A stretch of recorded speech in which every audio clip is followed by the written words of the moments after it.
Hello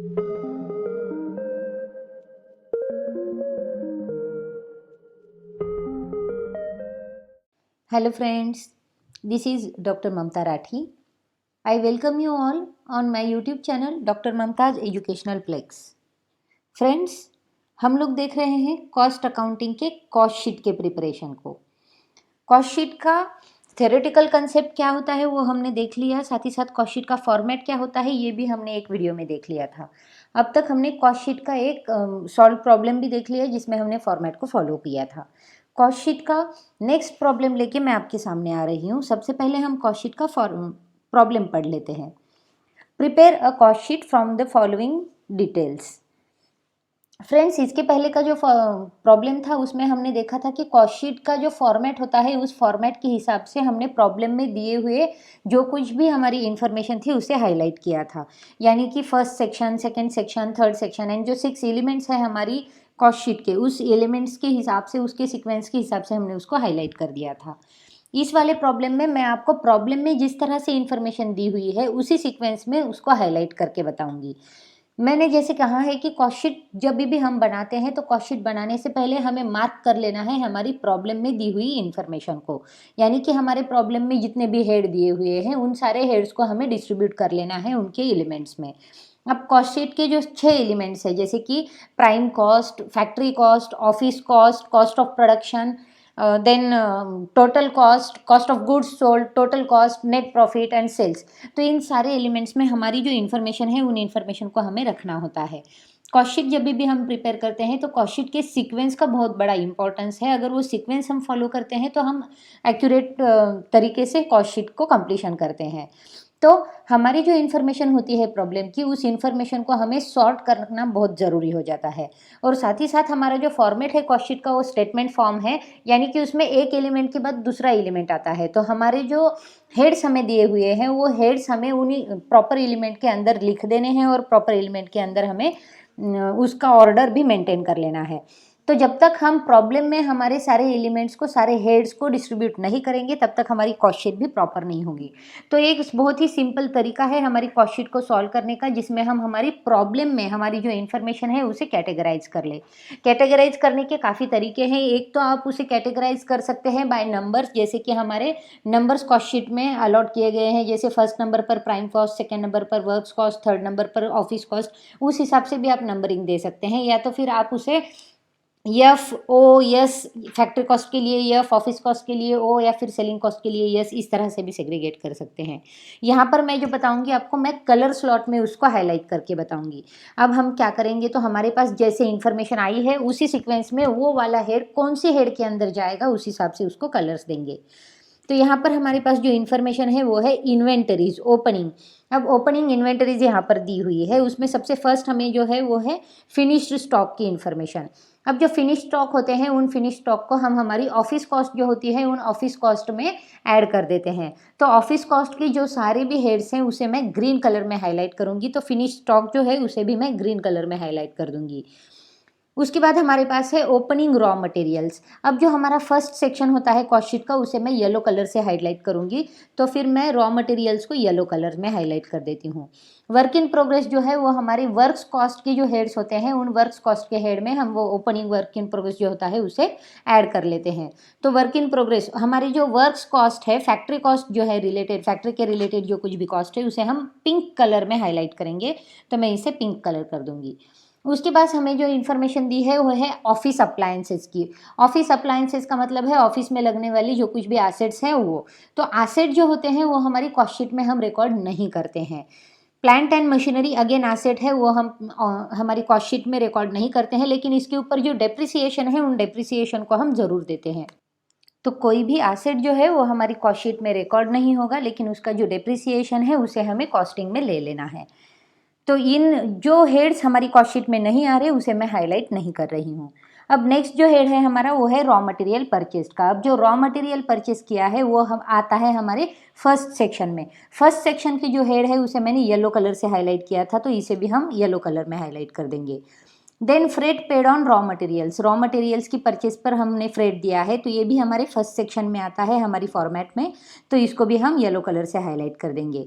उसके बाद दिया है परचेस रिटर्न, जो कुछ भी हम रॉ मटेरियल का परचेस करते हैं तो उसमें हम परचेस रिटर्न को भी करते हैं, तो ये परचेस रिटर्न जो है वो वहाँ पर आएंगे।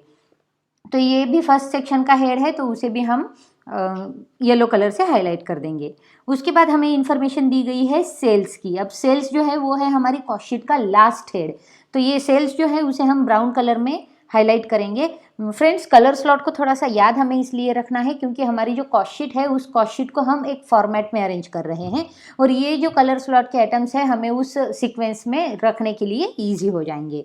तो सेल्स के साथ ही हमारे पास इन्फॉर्मेशन है सेल्स रिटर्न की, जिसे हमें माइनस कर देना है हमारी सेल्स में, तो मैं उसे भी ब्राउन कलर से हाईलाइट कर दूंगी।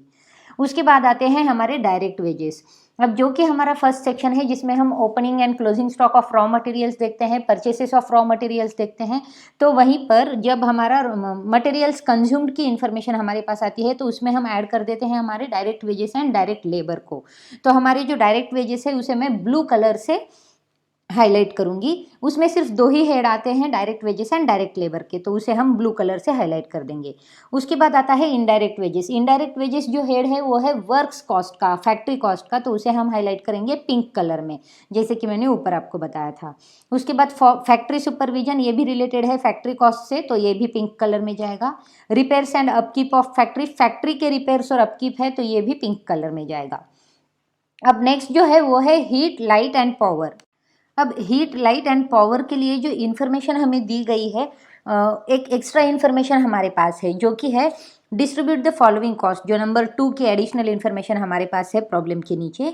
Heat, light and power of factory, office and distribution in the ratio 8:1:1, यानी कि हमें डिस्ट्रीब्यूट करना है हीट, लाइट एंड पावर की अमाउंट को फैक्ट्री, ऑफिस और डिस्ट्रीब्यूशन ओवरहेड्स में, और उसका जो रेशो हमें दिया गया है वो है 8:1:1, यानी कि हीट, लाइट एंड पावर इसमें जो है वो फैक्ट्री ओवरहेड्स भी है, ऑफिस ओवरहेड्स भी है and selling and distribution overheads भी है। इसलिए मैं फैक्ट्री का पिंक, ऑफिस का green and selling and distribution का ग्रे, इन तीनों कलर से इसे हाईलाइट कर रही हूँ क्योंकि ये वाला जो हेड है ये तीनों हेड्स में डिस्ट्रीब्यूट होगा, उसका जो रेशो है वो रेशो हमें बताया गया है।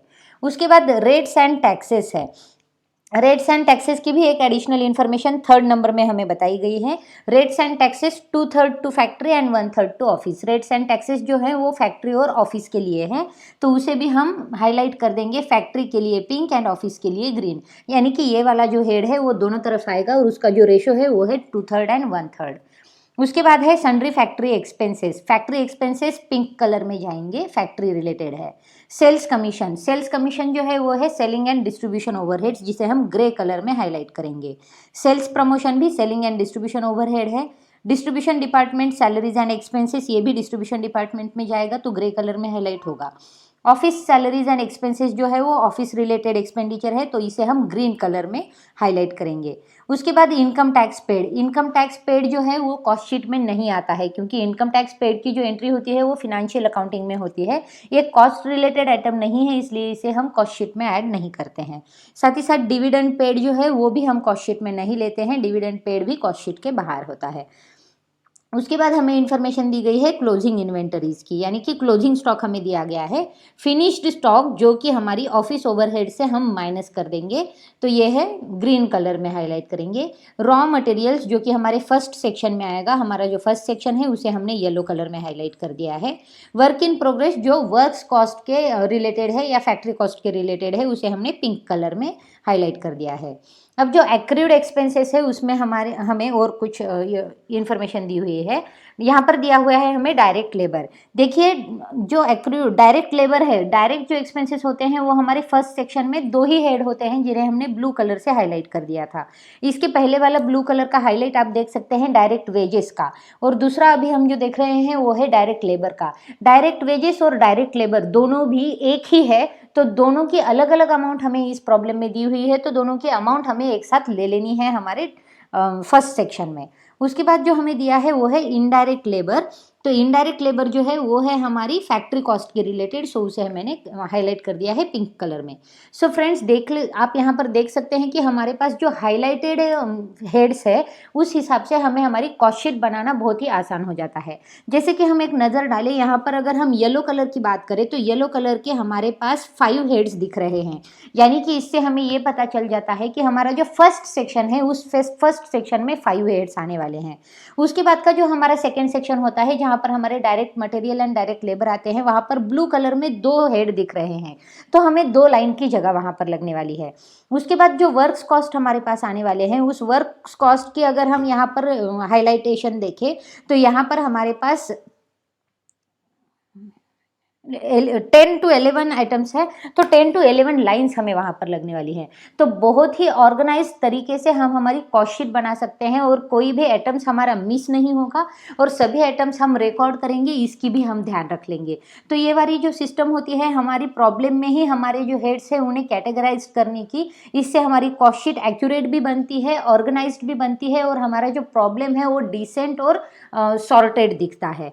तो हम ये वाली इन्फॉर्मेशन को इस तरह से हाईलाइट कर देंगे। लास्ट वाली एग्जांपल में मैंने आपको बताया था कि कॉस्ट शीट के फॉर्मेट के हिसाब से किस तरह से हमने उसको कैटेगराइज किया था, और इस एग्जांपल में मैंने आपको दिखाया कि जैसे सीक्वेंस हमें दिया है, जैसे इन्फॉर्मेशन हमें दी है, उस हिसाब से हमें कौन सा हेड कौन सी एलिमेंट में आएगा, कौन सा हेड कौन सी हेड के अंदर आएगा, उस हिसाब से उसका कलर फाइनलाइजेशन हमने कर दिया है।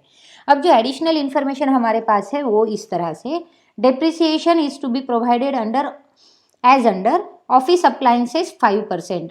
एक एक्स्ट्रा हेड भी हमारे पास है, सेल्स ट्रैवलिंग 11,000 का। सेल्स ट्रैवलिंग जो है वो हमारा सेलिंग एंड डिस्ट्रीब्यूशन का ओवरहेड है, तो उसे मैंने ग्रे कलर से हाईलाइट कर दिया है। उसके बाद हमें डिप्रिसिएशन की इन्फॉर्मेशन दी है, ऑफिस अप्लायंसेस पर हमें 5% का डिप्रिसिएशन देना है। अब ऑफिस अप्लायंसेस जो है वो ऑफिस रिलेटेड कॉस्ट है, तो वो हमारी ग्रीन कलर में आ जाएगी। साथ ही साथ डिप्रिसिएशन जो हमें देना है वो बिल्डिंग पर, जो फैक्ट्री की बिल्डिंग है उसके ऊपर भी देना है, ऑफिस की बिल्डिंग पर भी देना है और सेलिंग एंड डिस्ट्रीब्यूशन की बिल्डिंग पर भी देना है। तो बिल्डिंग का जो डेप्रिसिएशन है उसका जो रेशो है वो है 8:1:1, यानी कि फैक्ट्री को 8/10, ऑफिस को 1/10 एंड सेलिंग को 1/10, इस हिसाब से हमें वो बिल्डिंग का डेप्रिसिएशन प्रोवाइड करना है। तो हमारे पास जो इन्फॉर्मेशन है डेप्रिसिएशन ऑन बिल्डिंग की, वो तीनों के लिए है, फैक्ट्री, ऑफिस एंड सेलिंग, इसलिए मैं तीनों कलर से उसे हाईलाइट कर रही हूँ। साथ ही साथ हीट, लाइट एंड पावर की भी जो एडजस्टमेंट है वो भी उसी तरह से है हमारी, और ऑफिस अप्लायंसेस जो हमें देने थे उसे सिर्फ ऑफिस पर जाएंगे, तो उसे ग्रीन कलर से हाईलाइट कर दिया है।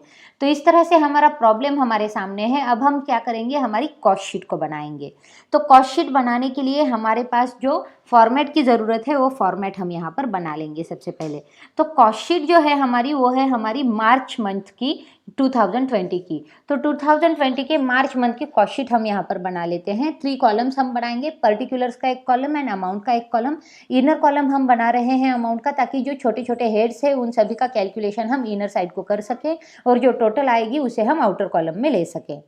तो चलिए फ्रेंड्स, जैसे कि मैंने आपको बताया, हमारा जो फर्स्ट सेक्शन है वो आएगा येलो कलर में, उसके बाद का जो सेक्शन है वो आएगा ब्लू कलर में, देन हम पिंक कलर को यूज़ करेंगे, उसके बाद हम ग्रीन कलर को यूज़ करेंगे, फिर उसके बाद हम ग्रे कलर को यूज़ करेंगे एंड एट लास्ट हम ब्राउन कलर पर आएंगे। तो कलर का ऑर्डर जिस तरह से मैंने आपको दे दिया है उसी तरह से हमारी कॉस्ट शीट का भी ऑर्डर फाइनलाइज किया गया है। कॉस्ट शीट के ऑर्डर के हिसाब से ही हमने ये कलर अलॉट कर दिए थे। ये कलर कोई खास चीज़ नहीं है, ये कलर मैं आपको इसलिए बता रही हूँ ताकि आपको प्रॉब्लम समझ आए और प्रॉब्लम में दी हुई इन्फॉर्मेशन को हम हमारी कॉस्ट शीट में आराम से रख सकें और सारे हेड्स जो है वो हमारी कॉस्ट शीट में आए, कोई भी हेड मिस ना हो, इसलिए मैं आपको कलर बता रही हूँ। अदरवाइज कलर का एंड अपनी सॉल्यूशन का कोई भी संबंध नहीं है।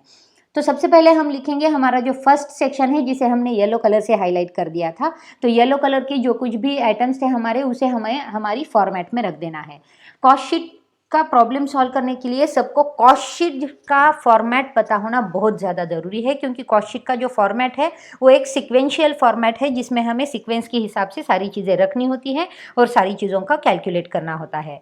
तो हमारा जो फर्स्ट हेड होता है कॉस्ट शीट का वो है opening stock of raw materials 1,40,000 का, इसे हम यहाँ पर लिख देते हैं।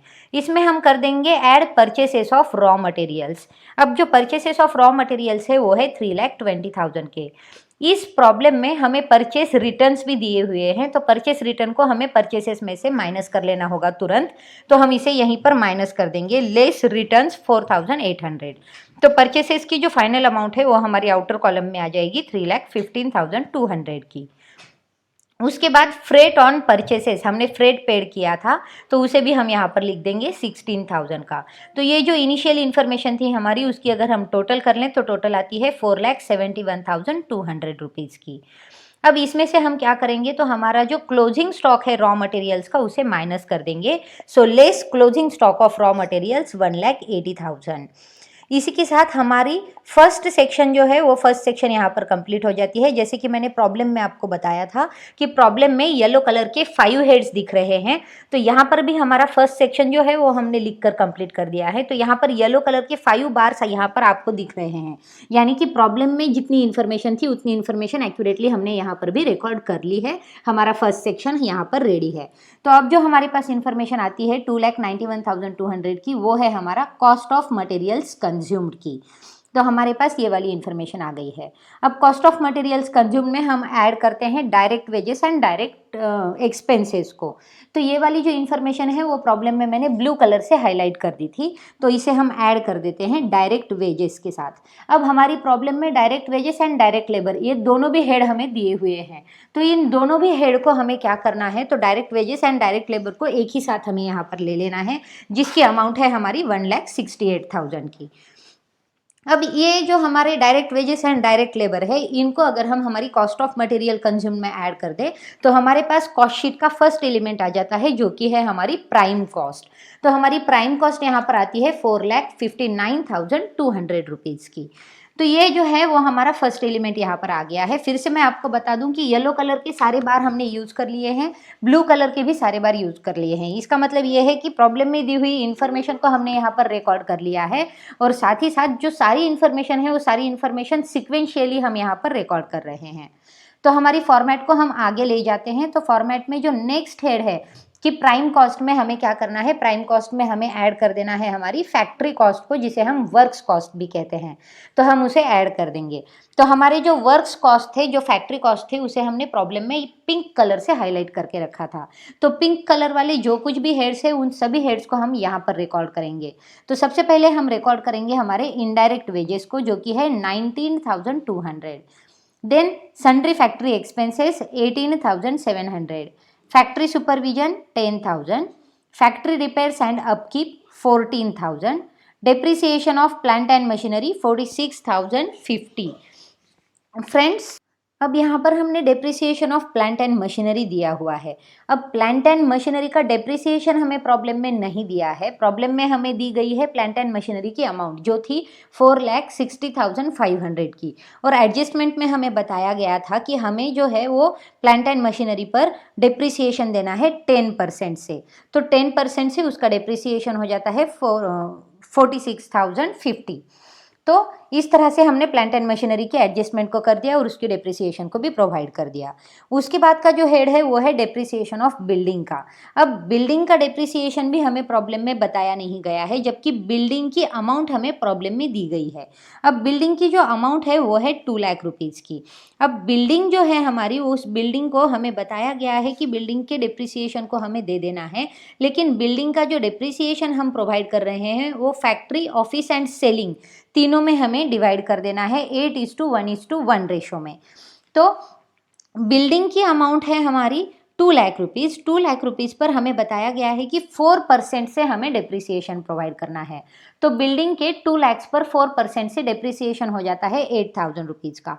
अब ये जो 8,000 रुपीज़ है, ये 8,000 रुपीज़ में हमें प्रपोर्शन में इसको डेप्रिसिएशन अलॉट करना है, क्योंकि 8,000 रुपीज़ जो है उनको हमें 8:1:1 इस रेशो में उसको हमें देना है सबको। तो वो जो रेशो हम फॉलो करने वाले हैं, उस रेशो के हिसाब से अगर हम दें तो डेप्रिसिएशन ऑफ बिल्डिंग जो फैक्ट्री कॉस्ट के लिए है, फैक्ट्री कॉस्ट का जो हमारा रेशो है वो रेशो हमारा है 8:1:1 का। तो जो टोटल डेप्रिसिएशन है हमारा 8,000 का, उसका 8th पोर्शन जो है वो फैक्ट्री का है। तो डेप्रिसिएशन ऑफ बिल्डिंग को हम 8,000 मल्टीप्लाइड बाय 8 डिवाइडेड बाय 10, यानी कि अगर उसको शॉर्ट कर दे तो 8,000 इंटू 4/5 अगर हम कर ले तो हमारे पास बिल्डिंग डेप्रिसिएशन की अमाउंट आ जाती है जो है 6,400 की। उसी तरह हम हीट लाइट एंड पावर को भी लिख देंगे। हीट लाइट एंड पावर को भी हमने डिस्ट्रीब्यूट कर दिया है, जिसकी एडिशनल इन्फॉर्मेशन हमें बताई गई थी। हीट लाइट एंड पावर को भी हमें 8:1:1 इस रेशो में अलॉट कर देना है। अब हीट लाइट एंड पावर की जो इन्फॉर्मेशन है हमारे पास, उसकी अमाउंट है हमारे पास 65,000। तो 65,000 into 4 divided by 5, actually 8 divided by 10 आएगा, जिसको हमने शॉर्ट कर दिया है यहाँ पर। तो ये अमाउंट आएगी हमारी 52,000 रुपीज़ की। उसके बाद रेट्स एंड टैक्सेस हमें दिए हुए थे। रेट्स एंड टैक्सेस का जो रेशो हमें बताया गया था वो था 2/3 एंड 1/3। 2/3 फैक्ट्री के लिए एंड 1/3 ऑफिस के लिए। तो रेट्स टैक्सेस जो थे वो थे हमारे 6,300 के। 6,300 के 2/3 जो अमाउंट है वो होती है 4,200, जिसे हमें लेना है हमारी फैक्ट्री कॉस्ट में। तो हमारे फैक्ट्री रिलेटेड जो सारे कॉस्ट थे उसे हमने यहाँ पर लिख दिया है। प्रॉब्लम में जितने भी हेड हमने पिंक कलर से हाईलाइट कर दिए थे वो हेड हमने यहाँ पर लिख दिए हैं सारे। तो वो हेड अभी यहाँ पर आ गए हैं। इसकी टोटल हम कर देंगे तो अमाउंट आती है हमारी 1,70,550। अब इस अमाउंट को हम हमारी प्राइम कॉस्ट में ऐड कर देंगे तो हमारे पास न्यू अमाउंट आ जाती है 6,29,750 रुपीज़ की। अब इसमें से क्या करेंगे हम, तो हमारा जो वर्क इन प्रोग्रेस का ओपनिंग बैलेंस है इसे ऐड कर देंगे। तो add opening balance of work in progress, जिसे कि प्रॉब्लम में भी हमने पिंक कलर से हाईलाइट कर दिया था।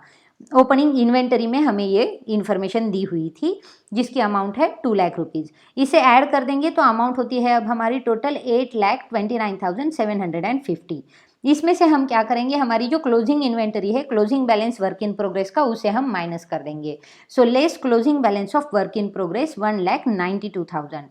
तो इसे माइनस करने के बाद अब जो हमारे पास इन्फॉर्मेशन आएगी वो होगी हमारी second element of our cost sheet, जो कि है वर्क्स और फैक्ट्री कॉस्ट 6,37,750। तो हमारे पास आ गया है वर्क्स कॉस्ट, जो फैक्ट्री कॉस्ट, जिसे कि हमने प्राइम कॉस्ट में फैक्ट्री रिलेटेड सारे एलिमेंट्स को ऐड कर दिया है, और उसके बाद हमारे पास आ गई है फैक्ट्री कॉस्ट। अब हम आगे बढ़ते हैं हमारी फॉर्मेट में। हमारे पास सेकेंड एलिमेंट जो है वो हमारे पास आ गया है। अब वर्क्स कॉस्ट यानी कि फैक्ट्री कॉस्ट में हम ऐड कर देते हैं हमारे एडमिनिस्ट्रेटिव कॉस्ट या फिर ऑफिस कॉस्ट जिसे हम कहते हैं। तो ऑफिस कॉस्ट या एडमिनिस्ट्रेटिव कॉस्ट जो थी उसे हमने प्रॉब्लम में ग्रीन कलर से हाईलाइट कर दिया था। तो ग्रीन कलर के जितने भी हाईलाइटेड हेड्स हैं उन सभी को हमें यहाँ पर रिकॉर्ड कर देना है। तो सबसे पहले जो है वो है ऑफिस सैलरीज एंड एक्सपेंसेस 8,600।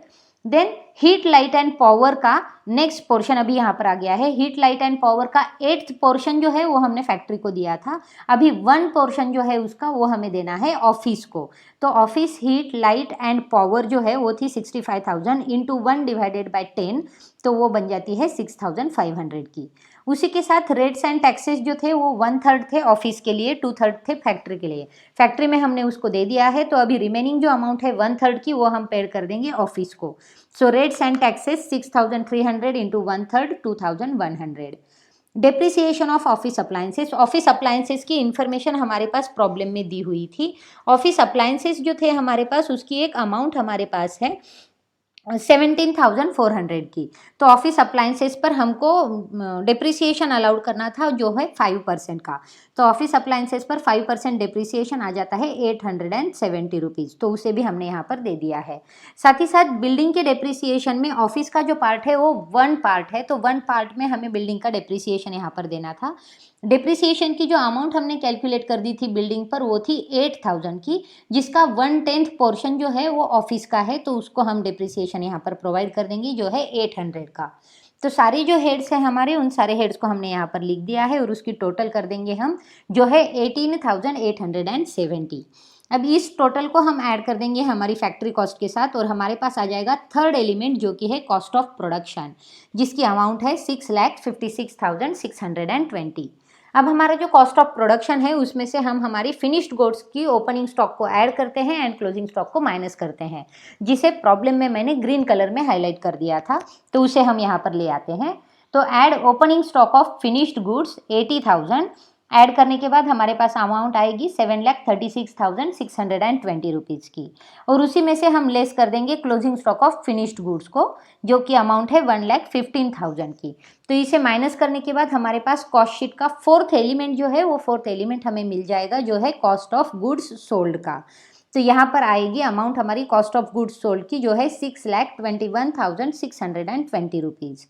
तो हम फोर्थ एलिमेंट तक पहुंच गए हैं। अब हम फॉर्मेट को आगे बढ़ाते हैं फोर्थ एलिमेंट के साथ। अब कॉस्ट ऑफ गुड्स सोल्ड जो है उसमें हम ऐड कर देते हैं हमारी सेलिंग एंड डिस्ट्रीब्यूशन ओवरहेड्स को। फ्रेंड्स एक बात ध्यान में रखिए, जो फैक्ट्री ओवरहेड्स थे वो फैक्ट्री रिलेटेड एक्सपेंसेस हमने वहां पर लिख दिए। अब फैक्ट्री रिलेटेड एक्सपेंसेस कौन से होते हैं, तो जो एक्सपेंसेस हम हमारी ट्रेडिंग अकाउंट के डेबिट साइड में लिखते हैं वो सारे फैक्ट्री कॉस्ट में आ जाते हैं। जो एक्सपेंसेस हम हमारी प्रॉफिट एंड लॉस अकाउंट के डेबिट साइड में लिखते हैं वो सारे एक्सपेंसेस हमारी ऑफिस कॉस्ट में आते हैं।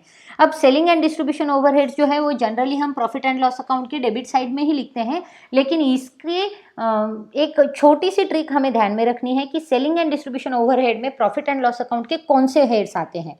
तो प्रॉफिट एंड लॉस अकाउंट में ऑफिस रिलेटेड जो कुछ भी एलिमेंट्स है, जो कुछ भी हेड्स है, उसे हमने ऑफिस कॉस्ट में लिख दिया है। एक बार अगर हमारा प्रोडक्ट मैन्युफैक्चर हो जाए और फिनिश्ड गुड्स की स्टेज में आ जाए तो तब तक के लिए लगने वाली जो सारी कॉस्टिंग है उसे हमने फैक्ट्री एंड ऑफिस कॉस्ट में रिकॉर्ड कर दिया है। गुड फिनिश्ड गुड होने के बाद उसके ऊपर कई सारी प्रोसेसेस होने बाकी होते हैं जिससे उसकी कॉस्टिंग बढ़ जाती है। अब फिनिश्ड गुड्स होने के बाद उसके ऊपर हम पैकिंग करते हैं, ब्रांडिंग करते हैं, प्राइसिंग करते हैं, साथ ही साथ उसको वेयर हाउस में ट्रांसफ़र करते हैं, ट्रांसपोर्टेशन कॉस्ट आता है, उसको सेलिंग के लिए प्रमोशन करते हैं, एडवर्टाइजिंग करते हैं, सेल्समैन अपॉइंट करते हैं, उसकी सैलरी देते हैं, डिलीवरी वैन होती है। तो ये जो सारे एक्सपेंसेस होते हैं ये हमारे सेलिंग एंड डिस्ट्रीब्यूशन में आते हैं। तो ये सारे एक्सपेंसेस हमारी फिनिश्ड गुड यानी कि प्रोडक्ट बनने के बाद आने वाले एक्सपेंसेस हैं जो कि कॉस्टिंग में आते हैं, क्योंकि ये अगर असाइन नहीं करेंगे तो हमारे पास जो ओरिजिनल कॉस्ट है हमारी प्रोडक्ट की वो हम नहीं ला सकते, और ये जब तक नहीं लाएंगे तब तक हमारा प्रॉफिट ईजिली नहीं आएगा। तो सेलिंग एंड डिस्ट्रीब्यूशन ओवरहेड्स आपको समझ आ गया होगा। सेलिंग एंड डिस्ट्रीब्यूशन ओवरहेड्स को प्रॉब्लम में मैंने ग्रे कलर से हाईलाइट कर दिया था, तो ग्रे कलर के जितने हेड्स हैं उन सभी को मैं यहाँ पर लिख लेती हूँ। Carriage outwards 33,600। देन हमारा आएगा सेल्स कमीशन, जो है हमारा सेल्स कमीशन जो है हमारा वो है 33,600 का। देन हम लिखेंगे सेल्स ट्रैवलिंग जो है 11,000 की, सेल्स प्रमोशन 22,500 का। देन बिल्डिंग के ऊपर जो डेप्रिसिएशन हमें देना है उसमें सेलिंग एंड डिस्ट्रीब्यूशन का 1/10 पार्ट है, तो डेप्रिसिएशन ऑफ बिल्डिंग्स हम यहाँ पर दे देंगे 8,000 पर 1/10 पार्ट जो है 800। साथ ही साथ distribution department salaries and expenses हमें दिए हुए थे 18,000 के, और हीट लाइट एंड पावर जो थी उसमें भी हमारा 1/10 पार्ट है सेलिंग एंड डिस्ट्रीब्यूशन का, तो उसे भी हम यहाँ पर दे देंगे 65,000 इंटू 1/10 जो है 6,500 का। तो इसी तरह से हमारी जो टोटल बन जाती है सेलिंग एंड डिस्ट्रीब्यूशन ओवरहेड्स की उसे हम बाहर ले लेंगे जो है 92,400 की। इसे हम ऐड कर देंगे हमारी कॉस्ट ऑफ गुड्स सोल्ड में, तो हमारे पास आ जाता है टोटल कॉस्ट ऑफ सेल्स जो कि है 7,14,020 रुपीज़ का। फ्रेंड्स मैंने कुछ नहीं किया है, जो फॉर्मेट है हमारा बस उस फॉर्मेट में हम हमारी जो इन्फॉर्मेशन है उसे पुट कर रहे हैं। अब हमारे पास टोटल कॉस्ट ऑफ सेल्स आ गई है, अब हमें नेट प्रॉफिट निकालना है। हमारे पास सेल्स की इन्फॉर्मेशन जो है वो प्रॉब्लम में बताई गई है। हमें जो सेल्स दिए हुए हैं प्रॉब्लम में वो है 7,68,000 के। साथ ही साथ हमें सेल्स रिटर्न्स भी बताए गए हैं प्रॉब्लम में, तो वो जो सेल्स रिटर्न है उसे हम इमीडिएटली माइनस कर देंगे हमारी सेल्स में से, और सेल्स की जो ओरिजिनल वैल्यू है उसे हम आउटर कॉलम में ला लेंगे जो कि है 7,54,000 की।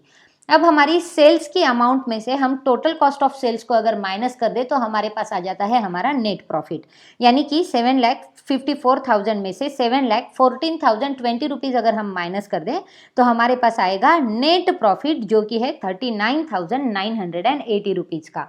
तो इसी तरह से हमारी कॉस्ट शीट जो है वो हमने निकाल दी है। हमारे जो सारे एलिमेंट्स है यानी कि हमारी prime cost, factory cost, office cost, cost of goods sold, total cost या sales cost and sales and net profit, इन सारे एलिमेंट्स को हमने कैलकुलेट कर लिया है और कैलकुलेट करके अपने के सामने रख दिया है। कॉस्ट शीट के फॉर्मेट को ही हमने यहाँ पर यूज़ किया है और कॉस्ट शीट के फॉर्मेट का जो सीक्वेंस है उसे ही हमने फॉलो किया है। तो फ्रेंड्स इस सीक्वेंस को हम फॉलो करते हैं। प्रॉब्लम में दी हुई इन्फॉर्मेशन को एक छोटी सी ट्रिक के साथ हाईलाइट करके मैंने आपके सामने रख दिया कि किस तरह से हमें कॉस्ट शीट में उसको यूज़ कर देना है। तो हमारी कॉस्ट शीट जो है वो यहाँ पर बन गई है। मैं उम्मीद करती हूँ कि ये कॉस्ट शीट का जो प्रॉब्लम है वो आपको समझ आ गया होगा। कॉस्ट शीट के प्रॉब्लम को फिर से एक बार देखिए फ्रेंड्स, वीडियो को पूरा देखिए, समझिए, अच्छे से पढ़िए और आपको अगर कोई भी क्यूरी या फिर कोई भी डाउट है तो कमेंट बॉक्स में उसे छोड़ दिए, मैं आपकी क्यूरी को सॉल्व कर दूंगी। फ्रेंड्स, हम लोग कौशिक के नेक्स्ट प्रॉब्लम में बहुत जल्द मिलेंगे। तब तक के लिए ये वाला प्रॉब्लम और इसके पहले वाला जो प्रॉब्लम है उसे अच्छे से रीड करिए, अच्छे से उसकी पढ़ाई कीजिए और अच्छे से अपने स्कोर लाइए। तो फ्रेंड्स, हम फिर मिलेंगे नेक्स्ट वीडियो के साथ। तब तक के लिए keep sharing, keep watching. Thank you.